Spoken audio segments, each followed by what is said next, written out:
Hello, hello. A very good evening from Toronto.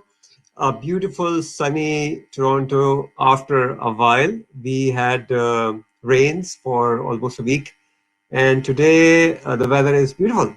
And I plan to go out for my walk as usual. I go at around quarter past seven, between quarter past seven and 7:30.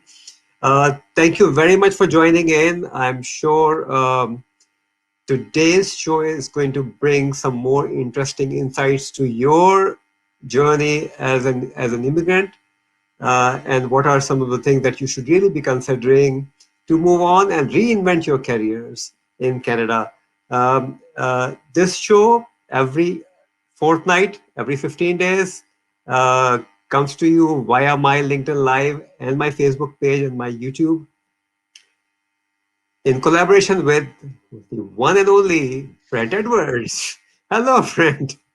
Hi, Hammad. Good to see you. Good to see you Good to again. see you. So Brent has been very busy today, and I'm glad that Uh, he was able yeah, to. it's been a busy. It started early morning. I was up at 4:30 because I am now part of a networking group in Scotland, All right. and I actually had a chance to speak to this new networking group a couple of weeks ago. It was actually their national event, which they have once a month, which is includes Northern Ireland, Scotland, England, and Wales, and there were 60 small business people from the UK there. So I was speaking about the upside of being sidetracked, All right. and it was all about how it kind of references back a lot to newcomers because a lot of newcomers have plans where they come to Canada, and as I've heard said in many cases, newcomers usually don't have uh, immigrating is probably a plan B. It wasn't something they initially had a planned on. But we've all been sidetracked by the pandemic in one way or another. So it was kind of around how can you maximize your network, build your connections, because of your curiosity in a global framework. So anyway, I got some good feedback from it and enjoyed doing it. And anyway, Okay. so that was that. And I'm on Cafe New Canadians right Oh, after yeah. this with Oh, yes. so looking forward to that. But let's focus on our guest On our today. show. So today, Brent, today is the ninth show in a row, Yeah. and and now we have literally a queue of guests who would Yes, like we to do. come on our show. And so, for instance, Munawara, uh, I think she migrated about 10 or 11 years ago. She worked with Air Canada at a very interesting position. So she was like working with the teams, the flight attendant teams, and building the Okay. capacity, kind of thing. And she is also interested. So Munawara, we will try to bring you, because it's going to be a fortnightly show. We have two already lined up, so probably in the third one we would like to bring you. And you are not a very recent immigrant, but it will be such a delight to have you, so that you could share your experience. What happens after 10 years uh, of living in Canada, in Canadian society? So we will look forward to that. And in the meantime, we have a great guest, a super fellow who I met on LinkedIn, and he is in the policy, public policy domain, studying at McGill. Uh, um, I am also from the public policy domain, so there is a synergy, the thinking process. Ali Pasha, who is establishing his own venture in Canada. Welcome, Ali, to the show. Thank you so much, Hammad, and thank you, Brent. It's such an honor. I've been following your show since it started, and I'm so grateful to be here. And I Wonderful. think the thing that we will discuss today might help a lot of people. And really, congratulations on what you both are doing. Thank you very Well, much. thank you. Well, we're enjoying it a lot. So it's great to have you. And I know we were speaking in our green room about some things that we have in common. So I think our audience, wants to know a bit about your journey and founding your institute. But maybe just talk a bit about your journey coming to Canada. How did Yeah. you end up? Because Before, you're in Montreal, right? I right. am. Right. So before he starts, Brent, everybody who is joining in, please comment on this feed, and I will show your comment live. And it's a networking opportunity for all of you, whoever is there, to network with each other also. So I would encourage you to comment so that we know who is watching us. And if you have any questions during the process, if you want to ask me anything or Brent or Ali, please go ahead and ask questions. We will be happy to respond to those questions. And now, Ali, over to you. Your journey as an immigrant. Yes. So I immigrated here last June, 2020, in the middle of the pandemic, or the early pandemic, so to say. Before that, as you can tell from my accent, it's a British accent. So I studied at Oxford and I worked there. And after that, I had applied for immigration while I was studying there. So once I finished, I worked for the UK government for about a year. And in that time, I moved here. And the first few months were just finding my feet and getting your social insurance and bank and health and driving. The drill. And then once that was done, I had applied to McGill, which is one of the reasons I'll talk about. And I got in and I moved to Montreal. And as soon as I moved here, I got acquainted with the Entrepreneurship Center, the Dobson Center, and I used their guidance to set up my own small public policy institute. That's amazing. Thank you. So how did you have in mind that Canada as a destination for a while, or did circumstances conspire to bring you here? Very, very good question, Brent. I have to be very honest. Circumstances did conspire. So if anybody is following world politics, we know that Brexit has happened a few years ago, and the UK has left the European Union, and they are currently not really sure of where their economy is going.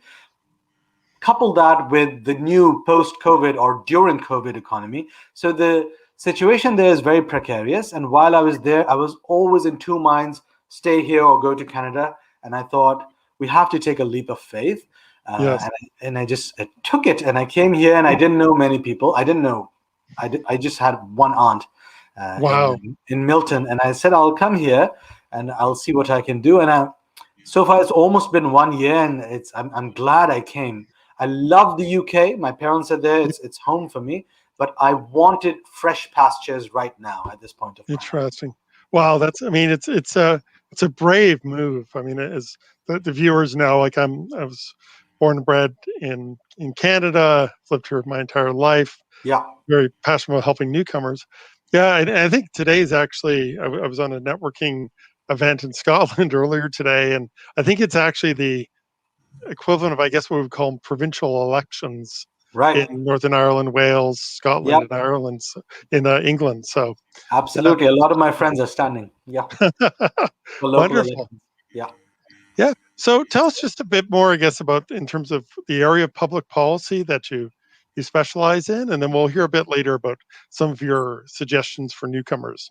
Yeah, so I work particularly on foreign policy, immigration, and skilled Hmm. immigration in that regard, and diplomacy. And I've worked in strategic security with the UK government, with the Turkish government, both places where I studied and then ended up working. And when I came here, I found out that the Canadian structure has deep roots. You have to have either pass an exam or be a political appointee, or there's a whole policy group on Facebook that you have to follow, and it's a long line, and they prefer to nominate people who come from some sort of a referral, so their skills are validated. And I Mhm. was a newcomer, even though I came from the UK, I was still a Yes. newcomer. So it was a bit of a shock to me, and I spent the first few months just being a LinkedIn hack, finding every person I could in public policy. That's how I came across Hammad. But a lot of people in government, members of parliament, and somebody Yes. gave me this wonderful piece of advice, and I'd like to share it because it's a great boon for Canada. In England, sitting in front of a member of parliament is very, very difficult. It takes you months to arrange a phone call, a Zoom call, or even an in-person meeting. In Canada, you can have a Zoom call on the same day. If you write to them and if they're free, they respond to you themselves. I've spoken to members of parliament since I moved here. I've spoken to people in the government, and they're so open to correspondence, which kind of make me feel empowered and happy that I'm Hmm. making a decision. Absolutely. What what accounts for the difference? I mean, we both have a Westminster parliamentary democracy. Canada's more of a federation in terms of the powers between the the provinces and the federal government. But what accounts for that difference? I think it's about the concentration around the center, so to say. I don't want to use too much political jargon, but I think because the UK is one tiny country and a population of 66, 70 million, Yes. and the parliament is the mother of all parliaments, so to say. So they have institutions that are very old and ingrained, and there's a very strong Yes. hierarchy how you're supposed to contact people. In Canada, especially in Quebec, but also the rest of Canada, Yes. people are quite more open. They're Yes. quite more open to corresponding, and they're very open to technology. So LinkedIn, Zoom, Facebook, Mhm. Instagram, they have accounts on everything, and they're willing to talk. Twitter. So Yes. that kind of accounts to why it was easy. And when I started seeing that this is Mhm. happening, I thought maybe I should set something up of my Yeah. own. Wow. So, And so, one thing what I would so like to add, oh, go Brent, ahead. here is that after having worked with the British government for almost 17 years in my career, I think the bureaucracy in Britain is much more stronger, and pretty much I would like to say the way the colonization worked, they still carry those. I don't know whether we call it values or trends, and it's difficult. So you have to like. Go literally incremental. Whereas here, I mean, as you rightly said, I can actually call my member parliament's office and get an appointment. In Yeah, UK, yeah, it's possible, but it takes time. it will take a lot of barriers to cross before you actually reach to that point. So over here, you send an email and you'll probably get a response next day. Absolutely. Um, Even in the US, I worked with the US Chamber of Commerce for 14 Mhm. years. Uh, Talking to somebody sitting in capital is not a difficult thing to do. I mean, it may take some time, but it will happen. Absolutely. So I think Canada is as a relatively a new immigrant. I also see is much more open. People are much more open to dialogue, Yeah. and they're willing to listen to you. Um, as a society as a whole, I think that the the behavior is very different. As let's put it this way, Yeah. more open to listening to other people, as I call Yeah. it. Yeah. I mean, Oxford is great training in British diplomacy, and that's what happened Mhm. at Oxford. But the thing that you learn there is that networking and the chain of command are very real in British bureaucracy and diplomacy, and the sooner you follow that bandwagon, the easily you will be adjusted to them. But in North America, the whole Mhm. continent, that is not so common and it's not so rigid. So some ministers or members of parliament may still follow that line of thought, but Yeah. most don't. Most Yeah. really don't. They're actually very open to corresponding. And it's just a different culture. I wouldn't say one is better than the other, but for me, No. No. for one who's starting off in Yes. this new country, I just want to be able to reach as many people as possible and call them or have a Zoom call or Yes. invite Yes. them on live. So yeah, it's been great. Wow. That's amazing.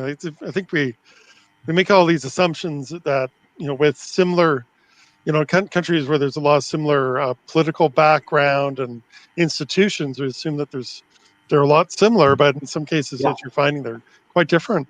So tell us just a bit about your institute and what you're hoping to achieve from setting it up. Right. So I live in Montreal. I've lived here since last September. And as many of the viewers would know, and the viewers who don't know, I can inform you of this. There's a wonderful canal here called the Lachine Canal, and Brent can attest to that further when he speaks. So I go running next to it or sometimes for a walk, and I was walking around it, and I came up with this idea of LinkedIn is this incredible platform which allows people to connect from all around the world. And I am reaching out and connecting to these members of parliament, ministers, people in government. Why can't I use my experience with the UK, Turkish government, and at Oxford and try to build an institute that looks at immigration in Quebec, foreign policy, and tries to advocate for increased bilateral arrangement between Canada and rising Asia. So by rising Asia, I mean China, India, and Pakistan. So these three Yes. countries, because I have some experience and Yeah, absolutely. a lot of Wow. network there. So I set this up with the Dobson Center, and I'm still with the Dobson Center under their guidance.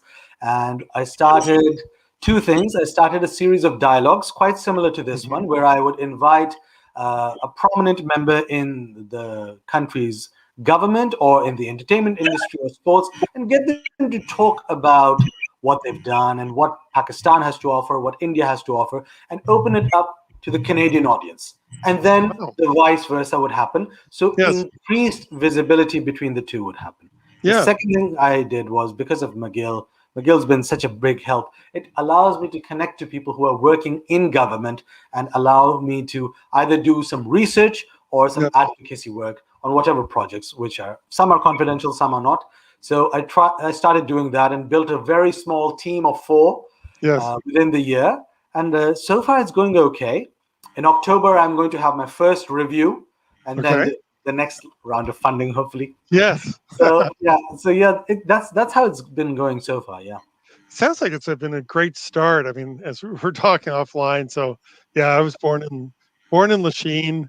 I think so long ago that the hospital I was born in is no longer.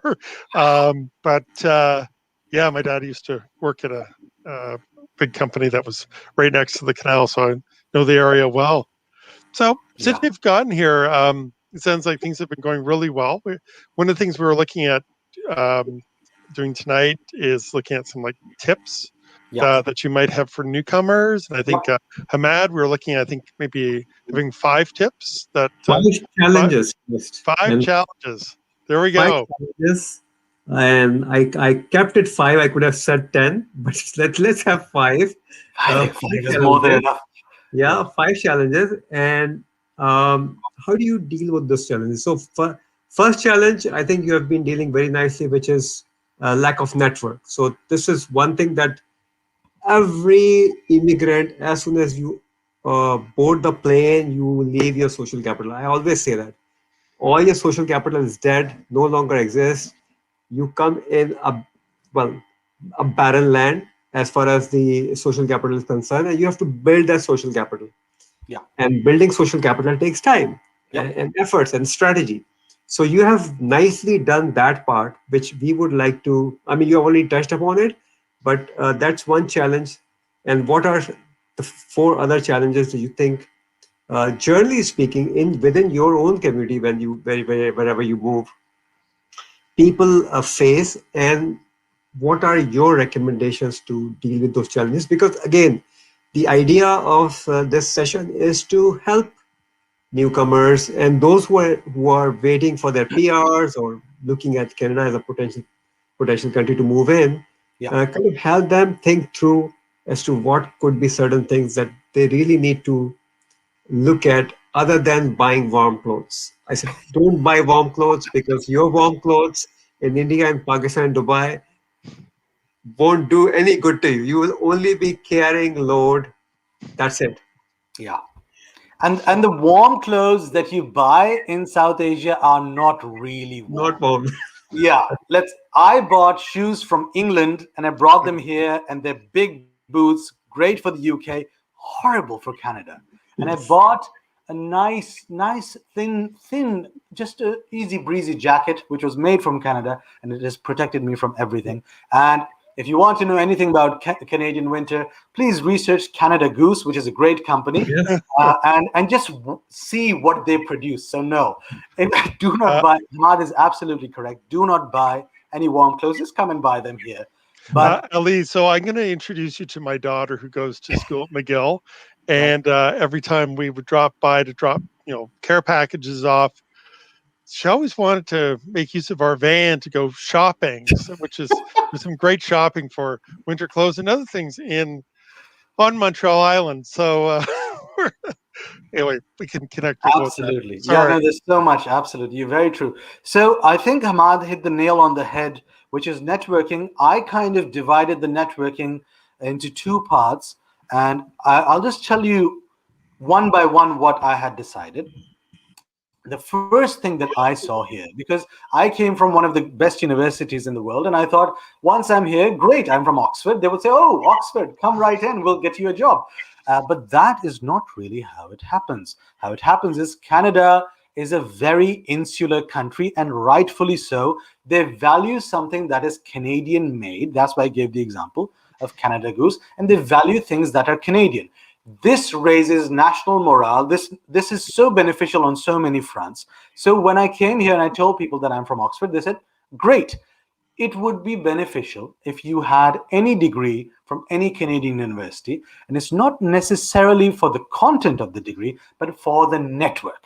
So you will be introduced to at least some professors and some students around the country who would be living here longer than you probably have. So that is why, even after finishing my master's from Oxford, I decided to apply to a leadership program at McGill. I got in. They even gave me a scholarship. I moved here. Wow. That was the prominent reason. I didn't even know that I was going to set up my think tank until I moved here. And one of my professors encouraged me, and I was like, huh, yes, let's go for a walk next to the canal and maybe I can do something. And by the end of the walk, I had figured it out. I was like, yeah, let's do it. So the first thing I recommend to people, because I get these questions all the time as well, if if you're not too old, and by that I mean if you're not over 85 years old, if you are young enough to study for one more year, a local degree is going to open you up to a myriad list of networks and opportunities. You could work as a research assistant if you have some experience with any professor, and professors or people in academia are always encouraging to their students. So that's the first thing that I did. Wow. If you want, I can keep going on, or you can ask Yeah, questions. no. Go. So your second challenge that you think you probably faced or people around you faced, and what are the resolution to those challenges? And the second challenge is in the line of the first challenge, which is local work experience. So you come from India, Pakistan, the UK, Europe, and you say, well, I've worked 25 years in this industry, but what have you really done in Canada? When you apply for the permanent residence or express entry, there's a question which says, how many years of experience have you had in Canada? And most people say 0 or so forth. Or if they're students, there's a different answer. So be willing to volunteer for a couple of months. I know people come and they come with this mindset of, well, I've been an engineer for 10 years, so therefore I should be taken as a senior engineer. No, sir. You are starting from nearly scratch, and you're starting in a very, very wonderful country. I mean, we can all attest to the fact it is a wonderful country. So try to put those 10 years of experience on the back burner, use them to your advantage, but be willing to do some volunteer experience, because people are more open to hiring interns and volunteers who have no backing. So if you do that, that would be helpful. I had my aunt had a friend. He has a consulting firm, and I volunteered with him for 3 months. I still help him out whenever he needs help, because that volunteer experience really helped me network with people. And thank God I brought some savings with myself, so I didn't die of hunger. But yeah, that really helped, and that kind of opens you up and allows you to enter into the economy. So a local degree and a local work experience. So even if you're not getting paid for it for a few months, it's okay. The problem is when we come from abroad, we say, all right, my life is made. I'm going to Canada. It's all done. No, this is the first step. There are over 30 million people here standing ahead of you in the line, and they're all trying to work hard and make a good life for themselves. So it's okay. And everybody, I think Hammad said this to me too, but a lot of other people said this as well. Ali, your first year in Canada is not going to be the easiest. Then things become easier. And at that time, I was like, that doesn't make any sense. I don't believe it. And the funniest thing is, a friend of mine moved from Pakistan to Ottawa just last month, and he was like, life is so difficult here. I can't find a job. And I said, listen, just spend the first year. It's going to be Yeah. okay. The No, first year. you're right. I mean, so the thing is that, when I say that it's going to be challenging, the challenging is because we try to okay, we come here with a mindset, as you rightly said, that we will find a job, and this is what we are thinking. But when we land here, we do not really understand job search dynamics. Yeah. And the clients come to me and to Brent. This is the first thing that we speak to them. Okay, do you understand the job search dynamics? For instance, there is this LinkedIn user says now he thinks that he's an accountant and he will probably get an accountant's job, but he doesn't understand that his LinkedIn profile doesn't even show his picture, Yeah. right? Which means that he has actually blocked the features on his LinkedIn profile. And Yeah. Canada is a place where recruiters are looking for people. So if his Absolutely. LinkedIn profile is as such, if you are still with us, you really need to consider yourself like working around your LinkedIn profile Yeah. so that you become visible. So this is just one example, and I hope with this response I've helped you understand how important it is to be out there and be Ahmad, seen. I've watched you live. You give some wonderful advice on how one can improve their LinkedIn profile, Yeah. and your profile is actually a testament to that. It's so perfectly done. Well, perfect is not the right word, but excellently done because it communicates with your picture, with your taglines, with everything you've done. It's so well done. So I would encourage this LinkedIn user to follow Hammad Siddiqui's He profile. probably does. He probably follows me. But this is one of the things, trying to understand the dynamics in a new country Absolutely. is very different from going from India or Pakistan to Dubai already on a job visa, right? Yeah. Very Yeah. different. Very different. The other dynamics are pretty different. Your day-to-day life becomes very different, and all that. So the first year is the year when you try to kind of balance yourself, like Yeah. you acclimatize yourself with the environment, the people, the way they speak, The and business culture, the Business culture. culture. nuances. Exactly, Have you exactly. found that be challenging? Elliot? You talked a bit about the situation with accessing um, political leaders and MPs and that, but have you found in terms of even in the academic circles, Oxford, McGill, have you found there to be mostly similarities, or have you found some really stark differences in the way that work happens in academia? I think that's a good question. I think that it kind of leads to my third point, which was work cultural differences, because in England, it's a bit different, but things are a little more relaxed in Canada. That would be my first assessment compared to the UK, and definitely compared to South Asia. In South Asia, there's this incredible anxiety that everyone has of getting things done, and here things are very at an even pace, and they get done on time. Nothing is late, but they get done on time. And in England also, we just want to be quick and on time, but in Canada, you just kind of have to get acclimatized to the cultural difference. And another example I can take just from this message that Hammad shared. Um, I know quite a few Canadians now because of McGill and because of my work, and nobody ever comes and writes a message saying, "Hi, I'm an accountant looking for a job as an accountant." There is a way of communicating in Canada that I've noticed. It's very different than somebody coming from South Asia, and if you or other countries, so to say. And if you want to be looking for somebody to do you a favor in terms of advice or consulting or work, you have to build a net worth through your network. You have to Yes. show that you have something to contribute. This is not a charity, is it? That, oh, yeah, I'll help you find a job. No, we have to have reciprocal relations, and that's not very prevalent in South Asia. It's just people come to you for advice. For example, I also coach students who want to go into Oxford or Cambridge and give them advice. Hmm. They always say things like, "Can you please review my personal statement?" And I said, "Sure, for this amount of money." They're like, Yeah. Yeah. "Oh, but why won't you do it for free?" Well, because I'm spending time to do it. Why would I do Yes. it for free? Oh, you should have. Can't you help me out? No, I can't. And that is something, and it kind of thins down the crowd, but then it kind of separates from people who actually want it. So the work cultural difference, it was going to be my third point in any case. Yeah. You have to be clear of what country you're coming into and not bring the country with which you come from. You are coming here to become Canadian. Hmm. So learn what it is to be Canadian and be sure of understanding what that is. Yeah. Well, being Also, a generous networker is, it's an analogy someone gave was it's around a bank account. So you really need to make deposits into the bank Yep, of the relationship before absolutely. you make a withdrawal. Absolutely. And you Perfectly want to said. make a lot of Perfectly. deposits if you're going to make a big withdrawal. And you Perfect. probably and want also to you make have a to be withdrawal. specific, Start with. and you have to be specific in your seek. Yeah. So, for instance, in this particular case, we were just discussing, an accountant is a very broad terminology here, Yeah. right? So, an accountant can be anything. It could be account receivable, account payable, payroll, and Yeah.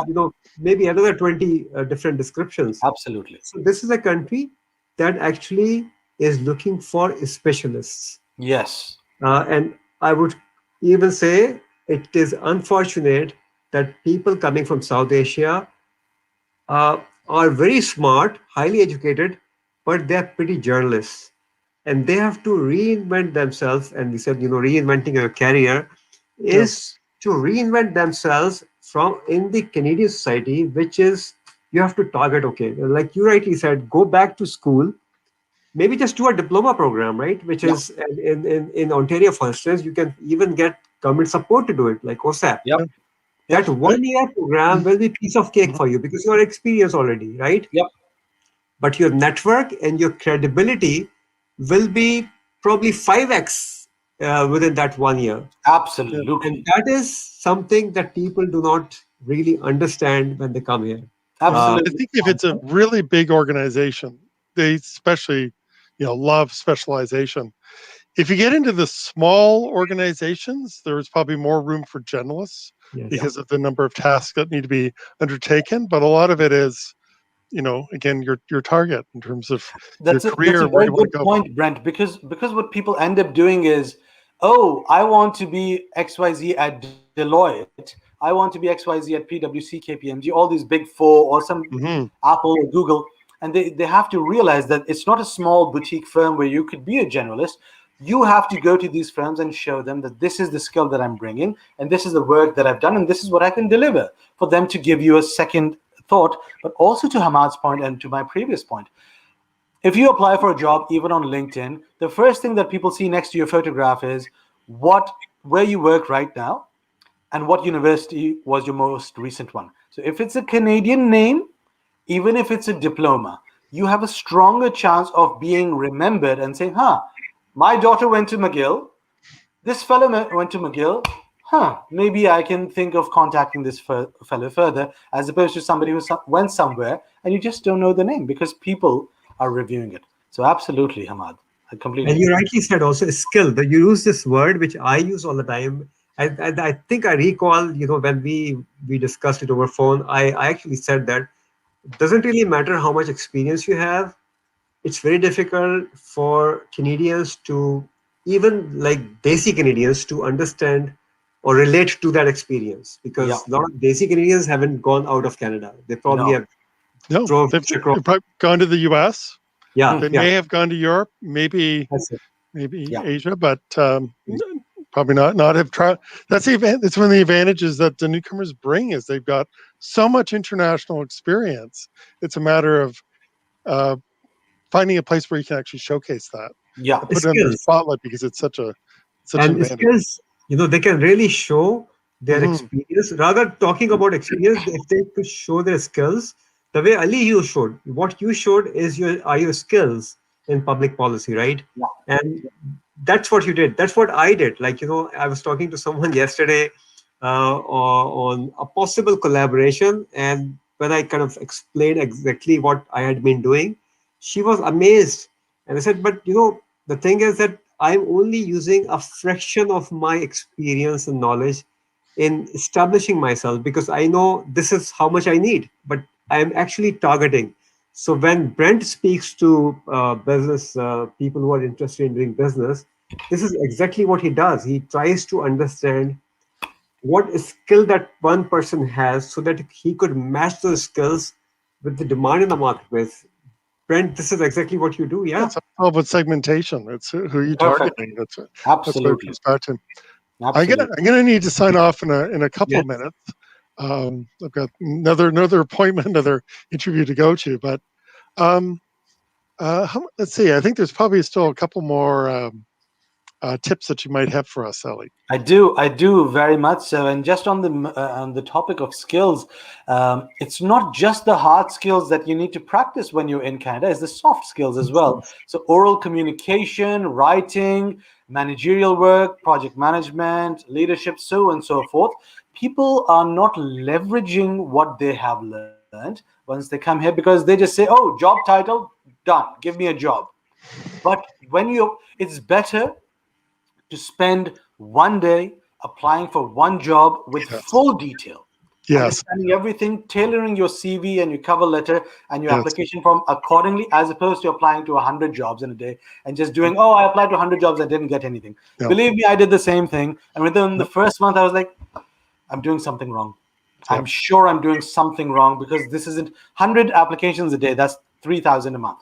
I'm Yeah. sure I'm doing It something wrong. comes down to, and I've had to go through a number of job searches in the last 10 years because of being displaced, and it's like you your expectation is you want the company to invest time in finding out about your skills, Yeah, but you've got to do that first in terms of understanding the absolutely. business, so Absolutely. they were willing to reciprocate.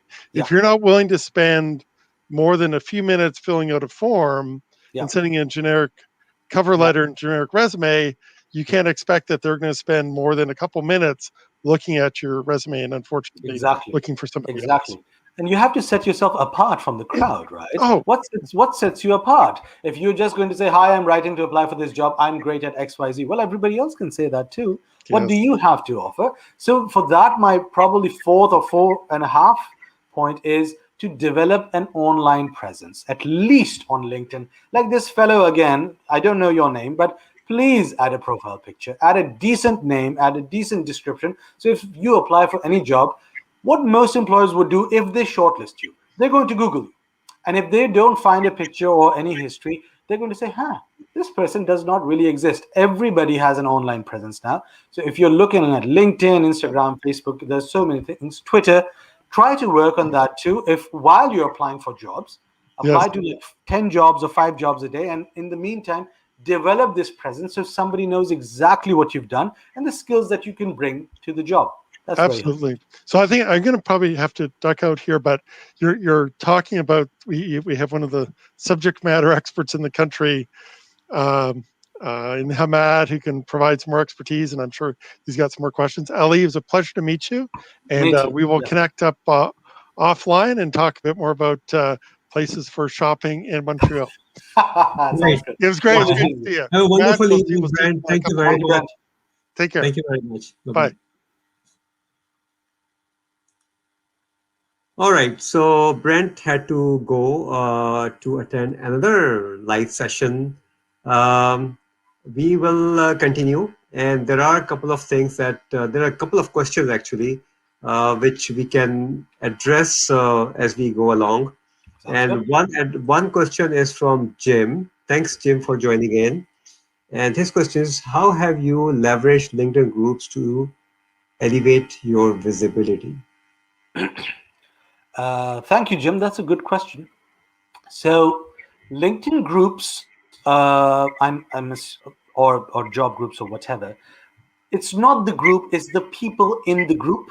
And if you start corresponding with the people in the back end, by that I mean send them a personalized request, tell them what you like about their work, and if they accept your request, you start a correspondence with them, and then either you collaborate with them or you go online and you share yourself.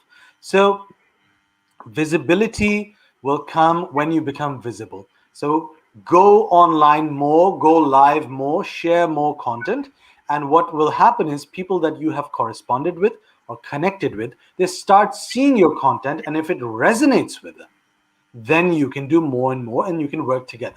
That would be my primary advice to give you. There's much more advice. Yes. No, great advice. You have to be out there and be seen, as I call it, Yeah, right? Just having a profile, and Jim, you're absolutely right. 17 million Canadians have LinkedIn profile. This is just 17 million. There are 800 million who have LinkedIn profile globally, right? But you think, absolutely. those 800 million people are visible? Only 1% people are visible. 1% on LinkedIn are visible. Yeah, And this is what I tell when I coach people on LinkedIn, when I like do work on their LinkedIn profile. This is what I say. Okay, you have a LinkedIn profile, but if you are not visible, you don't exist. exactly. And there's a strategy. There has to be a strategy, and without a strategy, nothing will happen. Ali, what Absolutely. Ali has just shared with us, his fascinating story, is all about strategy. He had a strategy. He probably didn't have it. I mean, he had a different strategy, let's put it this way, when he landed, but he Yeah, quickly learned yeah, that things will work in a different manner in a new country. absolutely, And Siddiqui. he re-strategized himself. Yeah, And, within few months, he actually have been successful, thank which God. means, yeah, Thank so which means that, if you have a strategy, you can't have a cast in iron strategy. You have to be a flexible strategy. Very flexible. Like, you have to have different dimensions to that strategy. Yeah, It has to be flexible enough to adjust to new environment, new demands in the marketplace, for instance. So for anyone who is out there, Jim, 17 million people, but just 1% of this 17 million are visible. And I can say that because I work with, this is my bread and butter. I yeah, work with not only in Canada, but in Dubai, Saudi, India, Pakistan. I've got clients everywhere. With them, all of them fail miserably as far as like improving their visibility is concerned. This is what I coach them. yeah. And as soon as they are visible, they start connecting with people and boom, exactly what Absolutely, you needed. absolutely. Yeah. So Ali, we have one appreciation from Amna. She's also based in GTA, one of my clients, by the way. Oh, wonderful. And she is a brilliant girl. She has done her CFA level one.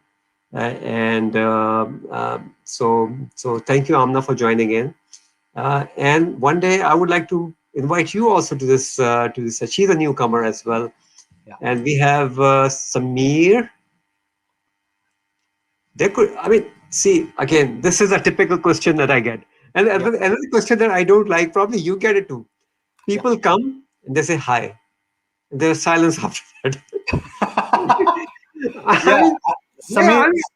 I Yeah, don't have time to waste. yeah, I don't have time to chat. If you want anything, if you want to share anything or you want to ask anything, just like ask, right? yeah. Do you get that too? Hi. All the time, all the time. And this question that you just shared about mechanical design engineers during a crisis, I get this all the time. Hello, sir, help me find this. And I say, why? Why should I help you? Why? Because my time is valuable, Yeah. and so is yours. So what you're doing is not the right approach. You're scattering. You're. Yeah. I'm not the only person you emailed. You probably emailed 50 other people, and you emailed them with this, "Hi, help me find a job as an engineer." Sir, that is not the right approach. The right approach is emailing 5 people, but emailing them with a lot of thought, knowing what they're interested in, knowing what they're doing, and building a relation. You have 5 best friends, not 50 best friends. Okay, so go for quality rather than quantity. And I don't know why we're giving free advice here, Hammad, but I think So that would be my advice too. this is what I mean. I think this is the beauty of this society, the Canadian society. I think every immigrant and non-immigrant people who are born here, I have spoken with, they all want to help people.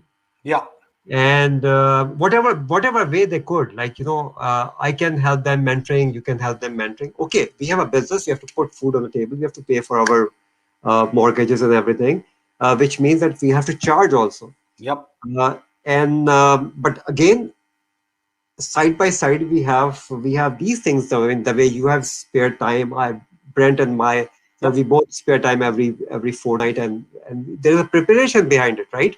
Absolutely.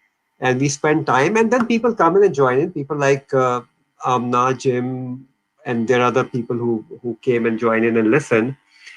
So this is the beauty of this country. People like to volunteer and people like to contribute a lot, give back to the society, but do not expect too much for free. You won't get it. Yeah. Now the question is, are there any opportunities as mechanical design engineer? Is a great question. But if you are asking a question, if you're asking this question without actually having your PR in your hand, a permanent resident document in your hand, there is no use. Yeah. Yeah. So you have to have that document. You have to be here, and then you will see there are tons of opportunities. Yep. And this is exactly what Ali is doing. This is exactly what I am doing. We are actually exploring and unfolding those opportunities for ourselves. Yeah. Isn't that Ali? And to that point, Samir, I would recommend to do a Google search, do a LinkedIn search, find out the mechanical design engineers working here. Do some research. You can't simply ask us, and even if we were experts, we would just tell you the basic minimum, right? But try to do as much research. If you have applied for your permanent residence and you're waiting, try to build that up and find out whatever is there and whatever skills you need to acquire.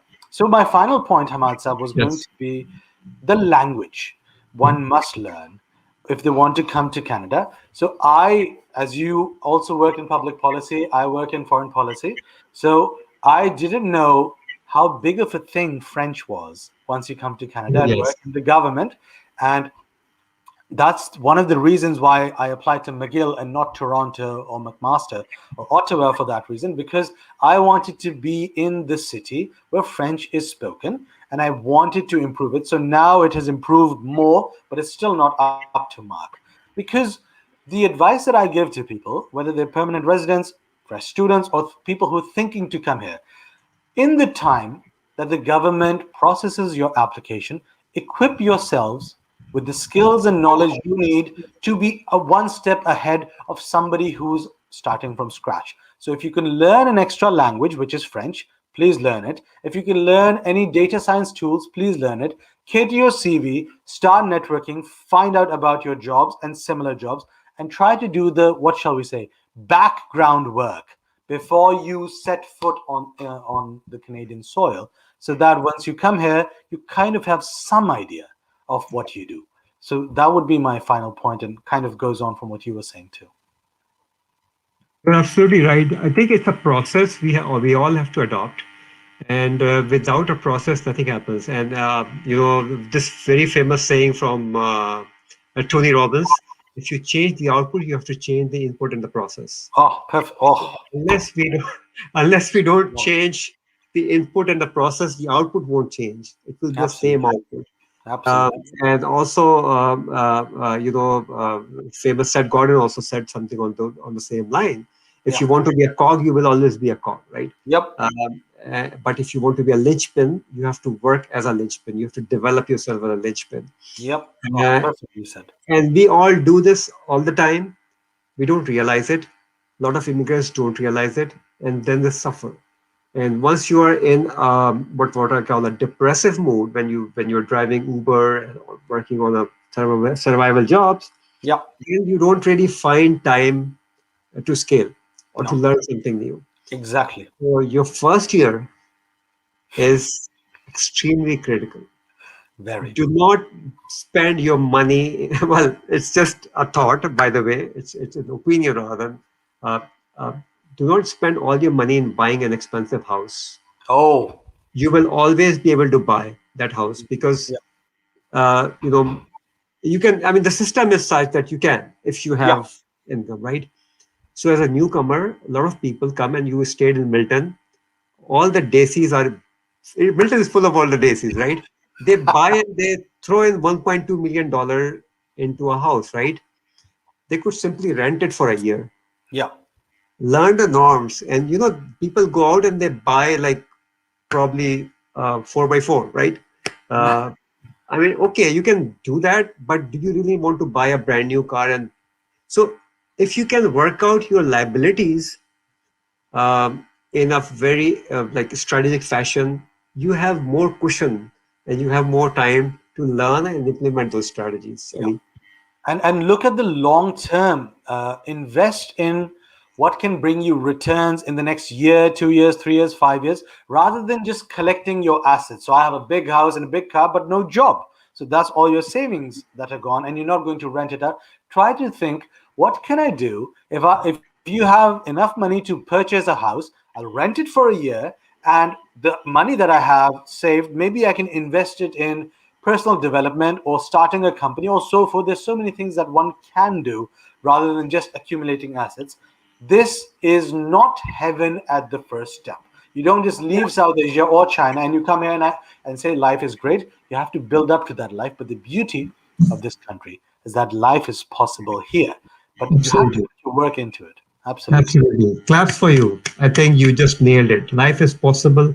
I think this is the, I should write it down, right? Yeah. Life is possible here.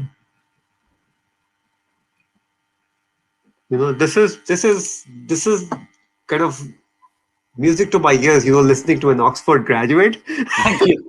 Thank you. Those beautiful, like, expressions that the British can bring with them is just phenomenal.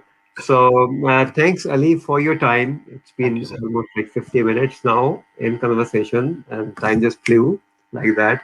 And thanks Awesome. everybody who contributed, who participated in this show. Please keep coming back, and if anyone is interested in joining in our future shows and sharing their thoughts, please you can always DM me, and we will schedule. Like we have to. Ali was very clever. He's just like a smart fellow. As soon as we were done with our previous show for last fortnight, he immediately contacted me. And there was one person in the pipeline. We pushed that person because he kind of confirmed a little later, but by that time I had already confirmed you. So so this is like grabbing the opportunity. Yes, sir. Find an opportunity, grab it. Yes, sir. And one last thing that I would write. I mean, we can talk for hours and hours on this. Absolutely. We all are leader of some sort. Yep. Everybody is a leader. Yep. You really need to express yourself. And one of the ways to express yourself is by volunteering. Yeah. I was reading, I think it was KPMG's report.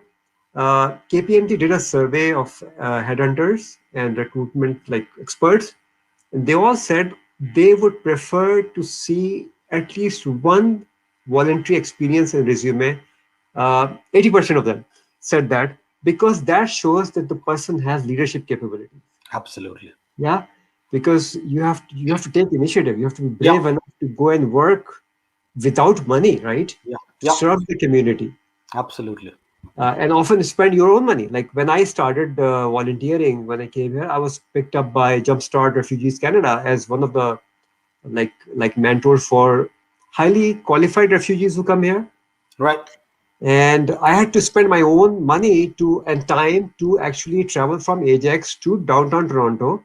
Wow. Uh, Wow. so I used to drive from here to Scarborough and take a train to go to downtown, and which was like a 3 hours journey every fortnight, every 3 weeks, whenever they would call me. Yeah. But I enjoyed it, and as a result, Absolutely. I could really help them put together a training program for 30 women entrepreneurs, Yeah.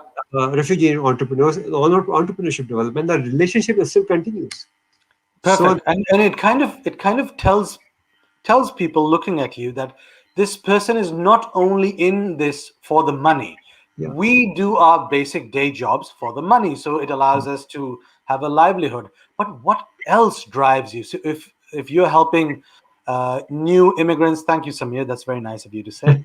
But if you're helping new immigrants, or if you're helping the homeless, or if you're helping animals, it kind of adds a color to your personality. And for example, it's very much possible that the person hiring you has a similar shared interest, and they say, wow, that person works for Oxfam.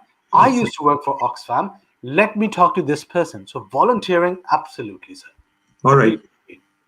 Wonderful, Ali. It's such a pleasure to you could spare time and give us your insightful comments around those 5 questions that I Thank you, sir. shared with you.